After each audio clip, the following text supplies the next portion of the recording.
part that is what I was mentioning with the group earlier is don't be overwhelmed by the semester project. This looks like a lot of stuff, but we have it in chunks, right? So we're going to start off with like the first phase, which is coming up with a concept.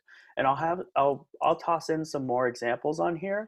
But this week, I just want you to read over this, take a look at it, come up with questions, and if you have anything, feel free to you can put it in the Q&A, or you can set up a meeting with me if you have some ideas. And today I'm going to show some examples of past projects that we've done in this class. So your phase one isn't due until September 13th. So your first, your exercise 3, your chapter 2 notes, those are all due Sunday. This will be due in another, almost 2 weeks. So I'll have, that's pretty much what we're working with this week. So not super complicated. You'll know you're done because you'll see Frida. And that's pretty much it. For the actual, like looking at work, I'm going to switch this back over to my other screen.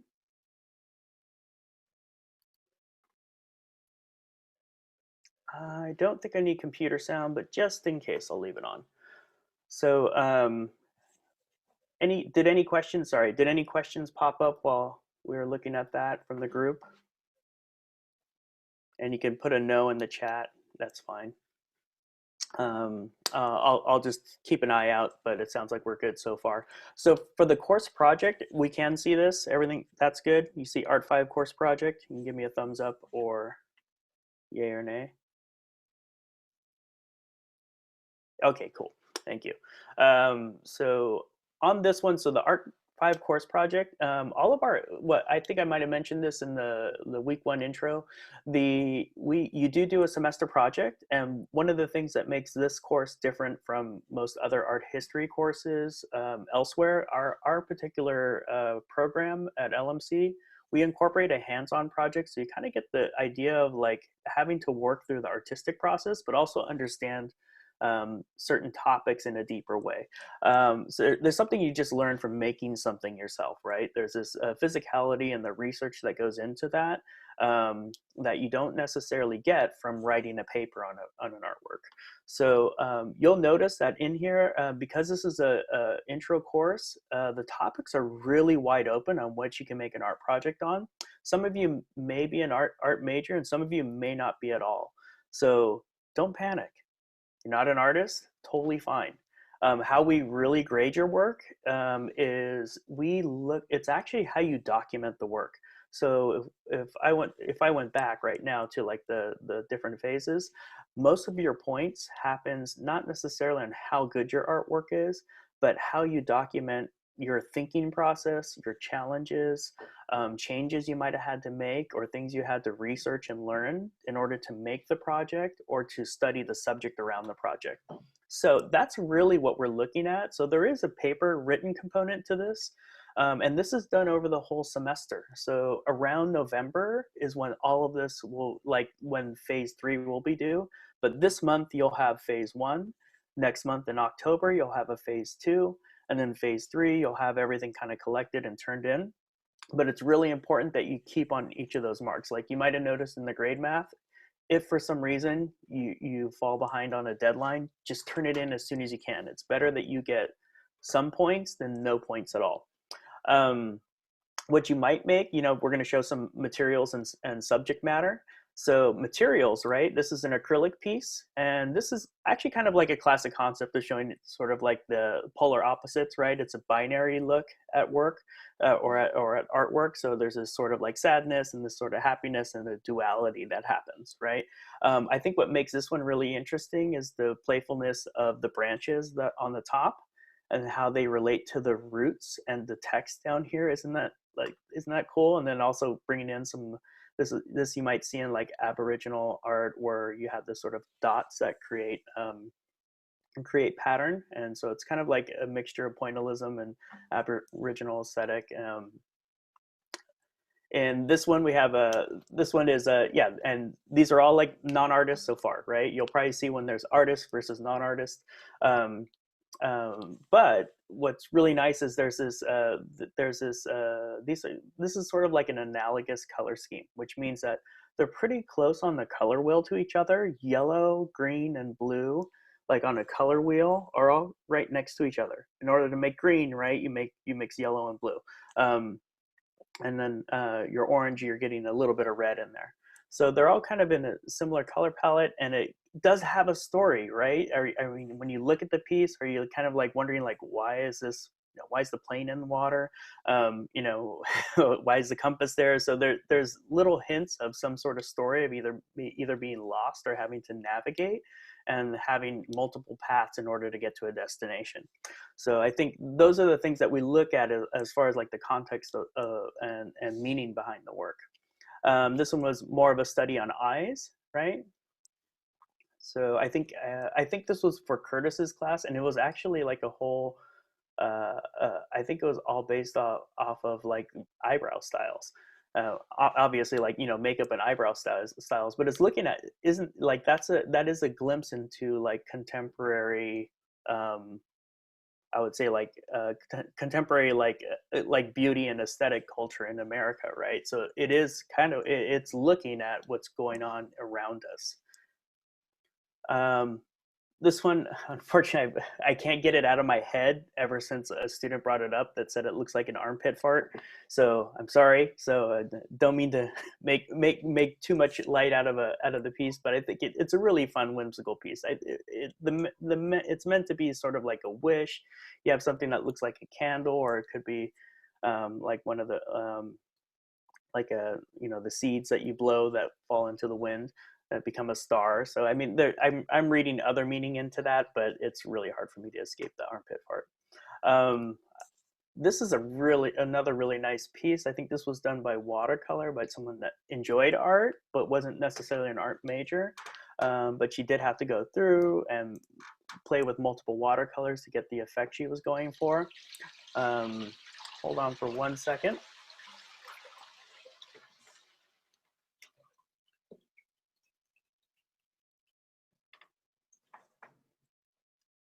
Sorry, had some background noise.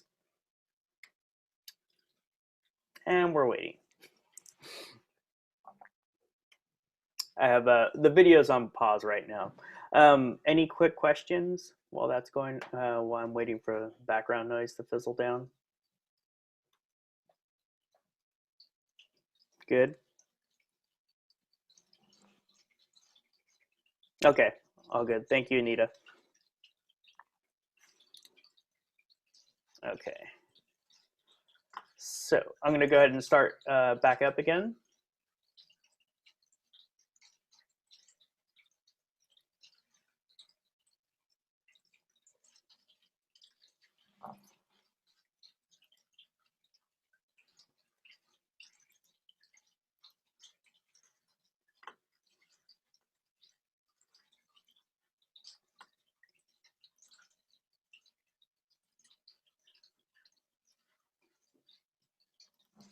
Okay, let me see what's going on here. Try that one more time.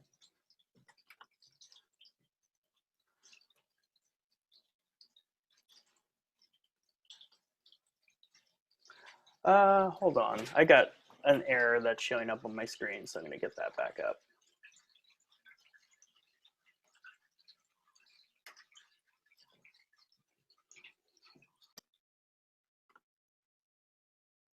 Okay. I think we're back up. So we left off. Sorry for the interruption. So yeah, I had a bit of noise to work with. So going back to this piece, you know, she ended up exploring and looking at some of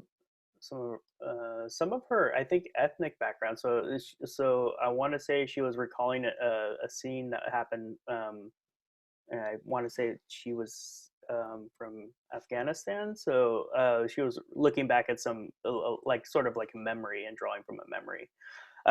We have some other, this is maybe for some of you that are, you know, art majors. So this was a piece by an art major who was working with ceramic, and I think it was painted ceramic and a raku. So it's a combination of acrylic paint, some oxides, and then also I want to say raku.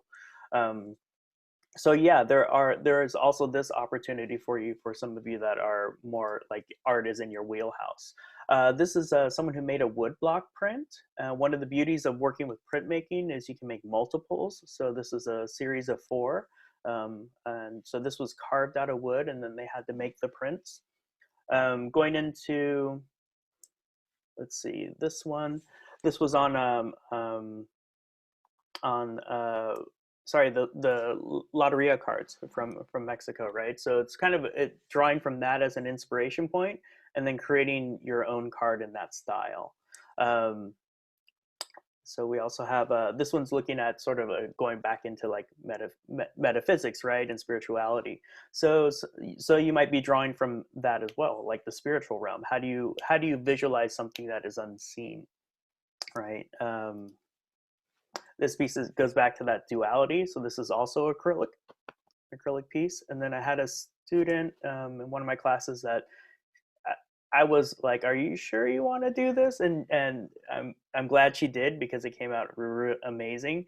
But she was a nurse, but also just taking this as part of her GE courses. So she was a practicing nurse, but she wanted to make a stained glass piece, and so she did all the research. I said, I have never done stained glass. I can't even support you. I can only give like design assistance and point her into resources. So she did the research. She figured out how to do it herself.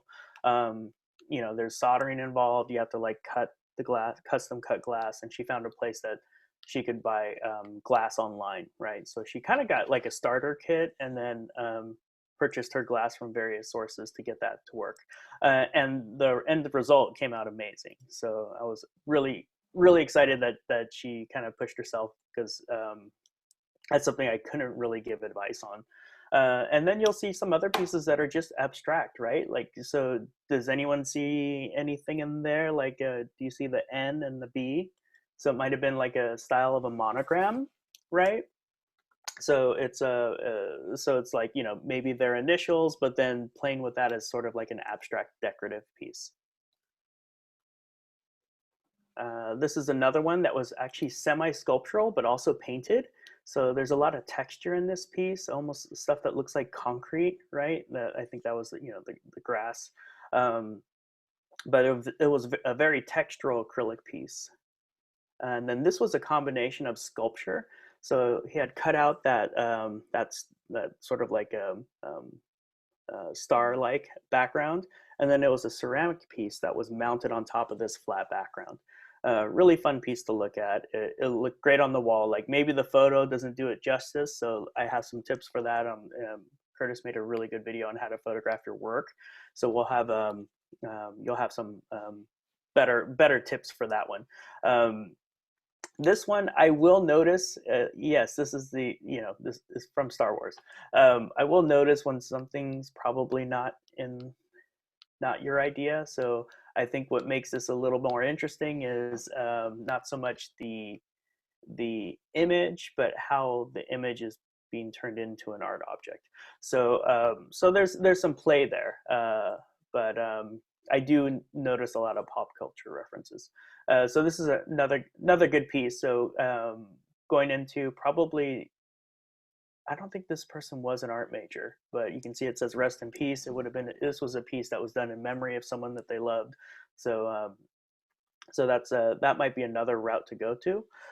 Things we highly like, just because it hasn't necessarily worked out in the past, we could be wrong, but try to say no to glitter and Mickey Mouse litter. So in other words, if it's not your idea, like Disney, or doing a Disney inspired character, that goes the same for anime, manga. If it's not your concept or your idea, that's probably like a red flag. So I would say, like, let's rework that and think about how else could you do it. Glitter tends to often not be done in a good way. I have seen a couple good uses of glitter by professional artists, but in most art projects, it looks a little more not so good. Another one that doesn't work out so well is kits. So, taking a kit and then, modifying it, didn't, you might want to think about that one. and something that looks like you might have made it in high school, right? So if it looks like a past project, let's work on that. I have a lot of good ideas and ways that you can approach this. Um, don't forget the paper. It's the largest part of your grade is how you document things, how you look at it. Research matters a lot, and this is what a good paper looks like, right? So I'm going to run through this quick video. Please let me know if the audio is not working, because this one has to run through the computer. Okay, so when the video starts, the audio should An start. Art 5 semester project. It's a beautiful paper cover, and it's nice and new and not beat up. I wish it had a name on the outside, but other than that, look at this cover sheet.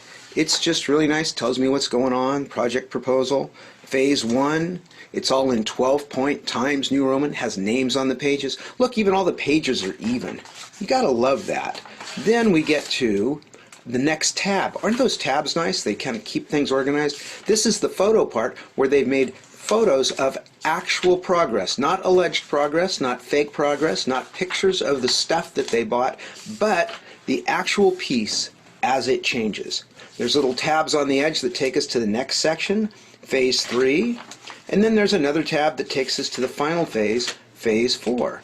That wraps everything up. This piece also has included the objective outcomes and the evaluation. It's just a beautiful job. Yours should look like that. That is very nice. It has, this is the final phase, phase 4, and there is a lot of information and pictures. I really know the story of this piece. And perhaps most importantly, for this example, is there's a bibliography, a works cited that is just wonderfully done, and every one of those references appears somewhere inside. It's not just, I read a book about this, it's, I learned this particular technique or fact from this reference. Make yours look like that too.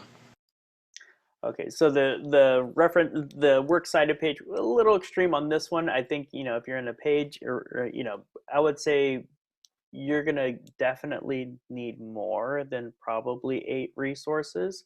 So over the semester, you're researching and looking at things. So anytime you go to a website and get information that you find useful, take note of that website. Same thing for an article. If you read an article that's around the topic that's related to your semester project, maybe you're doing a piece on, maybe you're into social activism, right? And you're reading a piece that, and your piece is inspired on a Black Lives Matter protest, right? So that article could be inserted into and be referenced in your paper. So you are researching. It's just we're not necessarily good at documenting how we research, especially when we're writing and thinking things through. So other things where you might find points of research is going to be in how you work with. If you're not an art person, you have to figure out how to make the work, right? So even YouTube tutorials or any sort of art tutorials would be things you can include in as your works cited page. Are there any questions that are coming up on this? The reason Curtis brought that second snippet of the video was for the works cited page, which I'll have a section on that. There's some automated places online you can use to help for your citing sources in an MOA format. So any other questions that came up for this portion?